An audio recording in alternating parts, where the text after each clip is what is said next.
सारी सारी जगाए मुझको। नमस्ते नि स्वागत छ तपाईलाई स्ट्याटस क्रिएसनमा। तपाईले अहिले हेर्दै हुनुहुन्छ स्ट्याटस क्रिएसन। तपाईहरुको लागि भनेर मैले एउटा नेक्स्ट भिडियो लिएर आइसकेको छु। तपाईले भिडियो देखेर थाहा पाइसक्नु भएको छ होला है, हामीले कुन चाहिँ म्युजिकमा बिट बनाउन गइरहेको छौं अथवा भिडियो बनाउन गइरहेको छौं भनेर। त्यसको लागि चाहिँ तपाईले सबैभन्दा सुरुमा क्यापकट एप्लिकेसनलाई ओपन गर्नु होला। क्यापकट एप्लिकेसनलाई ओपन गरिसकेपछि हामी न्यू प्रोजेक्टमा जाने छौं र फोटोमा जाने छौं है। फोटोमा गइसकेपछि हामीसँग चाहिँ 9 वटा फोटोहरु आवश्यकता पर्नेछ है। तपाईहरुले पनि यसरी 9 वटा फोटोहरु सिलेक्ट गर्नुपर्नेछ। 9 वटा फोटोहरु सिलेक्ट गरिसकेपछि तपाईले एड बटनमा क्लिक गर्नु होला। एड बटनमा क्लिक गरिसकेपछि सबैभन्दा सुरुमा हामीले फर्मेटमा जाने छौं र यसमा चाहिँ 9:16 को रेशियो राख्ने छौं है। र यसलाई चाहिँ थोरै ब्याक गर्नुस्। त्यसपछि तपाईले एड अडियोमा जानुपर्ने छ। एड अडियोमा गइसकेपछि तपाईले एक्सट्र्याक्टेडमा क्लिक गर्नुस् र आफ्नो मोबाइलमा भएको म्युजिकलाई चाहिँ यसमा इम्पोर्ट गर्नुस्। इम्पोर्ट गरिसकेपछि हामी चाहिँ यसमा ड्युरेसन मिलाउन तर्फ लाग्ने छौं। यदि तपाईहरुले पनि डाउनलोड गर्न चाहनुहुन्छ भने मैले चाहिँ म्युजिकको लिंक चाहिँ डिस्क्रिप्सनमा राखिदिएको छु है। अडियो डाउनलोड भनेर राखिदिएको छु, तपाईले त्यसमा गएर पनि डाउनलोड गर्न सक्नुहुन्छ। मैले डिस्क्रिप्सनमा लिंकहरु राखिदिएको छ। र यदि हाम्रो च्यानलमा तपाई नयाँ हुनुहुन्छ भने सब्स्क्राइब गर्नु भएको छैन भने हाम्रो च्यानललाई पनि सब्स्क्राइब गर्नु होला। र यदि तपाईले कुनै पनि समस्या आइरहेको छ भने तपाईले कमेन्ट बक्समा कमेन्ट गर्न सक्नुहुन्छ। प्लस यदि कमेन्ट बक्समा कमेन्ट गर्नु भएन भने तपाईले फेसबुकको लिंक पनि डिस्क्रिप्सनमा राखिदिएको छ, तपाईले मेसेन्जरमा गएर पनि मेसेज गर्न सक्नुहुन्छ। सकेसम्म म तपाईहरुलाई त्यसबाट पनि सिकाउने कोसिस गर्नेछु है। र अब हामीले यति भइसकेपछि ड्युरेसन मिलाउन तर्फ लाग्ने छौं।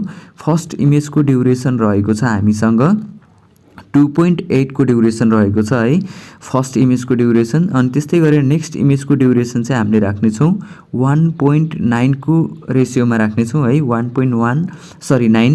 अनि त्यस्तै गरेर नेक्स्ट इमेजको ड्युरेसन चाहिँ अब हामीले यसमा चाहिँ 1.1 दिनुपर्ने छ एउटा इमेज। त्यसपछि हामीले नेक्स्ट इमेज पनि हामीले 1.1 दिनुपर्ने छ। यो चाहिँ दुईवटा इमेज चाहिँ हामीले 1.1 को ड्युरेसनमा राख्ने। अनि त्यस्तै गरेर नेक्स्ट इमेजको ड्युरेसन राख्नुपर्ने छ तपाईले 1.8 को ड्युरेसन। अनि त्यस्तै गरेर नेक्स्ट इमेजको ड्युरेसन रहेको छ हाम्रो 2.6 को ड्युरेसनमा राख्नु होला। र नेक्स्ट इमेजमा क्लिक गर्नुस्। त्यसपछि तपाईले 1.5 को ड्युरेसनमा राख्नुपर्ने छ र यो इमेजलाई पनि तपाईले 1.5 को ड्युरेसनमा राख्नुपर्ने छ है। र लास्टको इमेजको ड्युरेसन रहेको छ हाम्रो 0.7 रहेको छ, हामीले 0.7 राख्ने छौं। र यसलाई चाहिँ हामीले यतिमा क्लिक गरौँ र बाँकी रहेको म्युजिकलाई स्प्लिट गर्न सक्नुहुन्छ र डिलिट गर्नुस्। यदि तपाईले मैले दिएको डिस्क्रिप्सनबाट चाहिँ डाउनलोड गर्नुहुन्छ भने चाहिँ तपाईले यसलाई चाहिँ स्प्लिट गर्नु पर्दैन है। मैले डिस्क्रिप्सनमा राखेको लिंकको म्युजिक चाहिँ मैले ठ्याक्कै मिलाएर राखिदिएको छु, तपाईले त्यसमा गएर पनि डाउनलोड गर्न सक्नुहुन्छ। र अब चाहिँ मैले चाहिँ यसमा साउन्ड चाहिँ म्युट गर्ने छु है, किन भन्दाखेरि मेरो यसमा चाहिँ कपिराइट क्लेमहरु आउन सक्छ। त्यो भएको कारणले चाहिँ मैले यसमा साउन्ड म्युट गरेँ।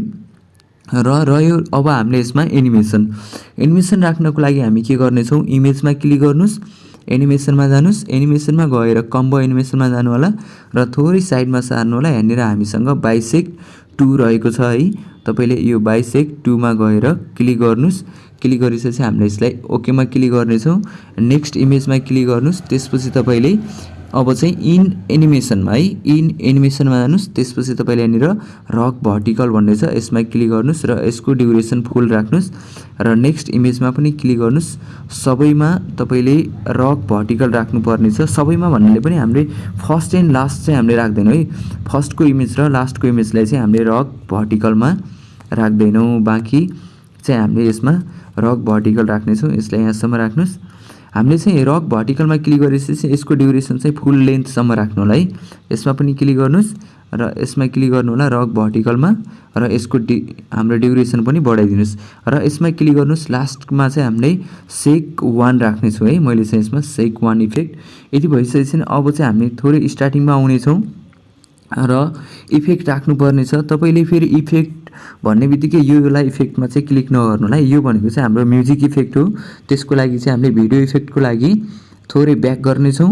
त्यसपछि इफेक्टमा जाने छौं अनि भिडियो इफेक्टमा जाने छौं। र तपाईले यदि भिडियो इफेक्टमा कुनै पनि इफेक्टहरु राख्न चाहनुहुन्छ भने इफेक्ट राख्न सक्नुहुन्छ।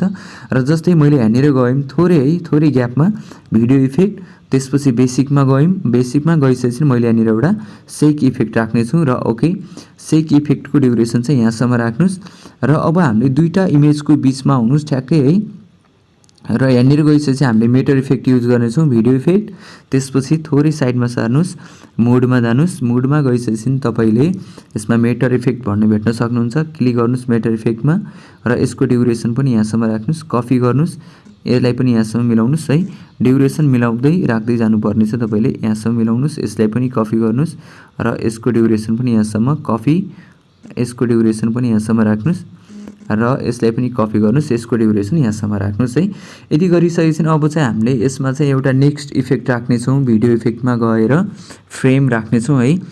फ्रेममा जानुहोस्। फ्रेममा गइसकेपछि तपाईँले अब एउटा यहाँनिर लिड इफेक्ट भन्ने भेट्न सक्नुहुन्छ है। लिड इफेक्ट, लिडमा क्लिक गर्नुहोस् र ओके गर्नुहोस् र लिडको ड्युरेसन चाहिँ फुल लेन्थसम्म राख्नुहोस् है। र यति भइसकेपछि अब चाहिँ हामीले यसलाई सेभ गर्नेछौँ। सेभ गर्नको लागि माथि एरो दिएको छ, यसमा क्लिक गर्नुहोस् र यो चाहिँ अब हाम्रो सेभ हुन्छ है। र तपाईँले यहाँसम्म चाहिँ यो भिडियो के कस्तो लाग्यो त्यस्तै प्रतिक्रिया दिन चाहिँ नबिर्सिनु होला। यदि कुनै पनि समस्या आइरहेको छ भने पनि तपाईँले कमेन्ट बक्समा कमेन्ट गर्नुहोला र भिडियोलाई लाइक गर्नुभएको छैन भने भिडियोलाई लाइक पनि गर्नुहोला र च्यानललाई सब्सक्राइब गर्नुभएको छैन भने च्यानललाई सब्सक्राइब गर्न पनि नबिर्सिनु होला।